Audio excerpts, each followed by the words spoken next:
কোথায় যাব কি করব। কোথায় যাচ্ছিলেন? শিয়ালদা।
এই জায়গাটা কি জায়গা?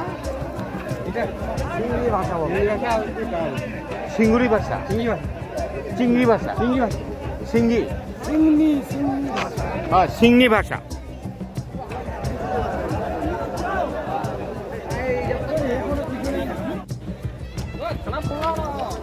মানুষ ভিতরে পড়ে আছে, একটা অথরিটি নাই, চিল্লাইতেছে মানুষ, একটা ফায়ার সার্ভিস নাই, এরকম কেন? ট্রেনের পরিষেবাটা তো দেবো, অ্যাক্সিডেন্ট তো হতে পারে কিন্তু লোক তো থাকতে হবে, অথরিটি আসতে হবে। এনজিপি ছেড়ে ট্রেনটা যখন আসতেছে তখন ট্রেনটা মাঝে মাঝে আচমকা আওয়াজ করলো। শব্দ হওয়ার পর আমরা ভাবলাম যে ট্রেন অ্যাক্সিডেন্ট হয়ে গেল। আচমকা ট্রেনটা থেমে গেল, আমরা ভয়ের চোটে নামলাম, নেমে দেখি পেছন দিকে মাল ট্রেন আমাদের কাঞ্চনজঙ্ঘা এক্সপ্রেস ট্রেনকে মেরে দিল। 3টা কামরা একদম, একটা উপরে উঠে গেল আর 2টা একদম ভেঙে চেঙে চুরমার হয়ে গেল। লোকের মৃত্যু ঘটছে, আহত হয়েছে প্রচুর। আর আমাদের অবস্থা তো এখন কোথায় যাব কি করব। কোথায় যাচ্ছিলেন? শিয়ালদা।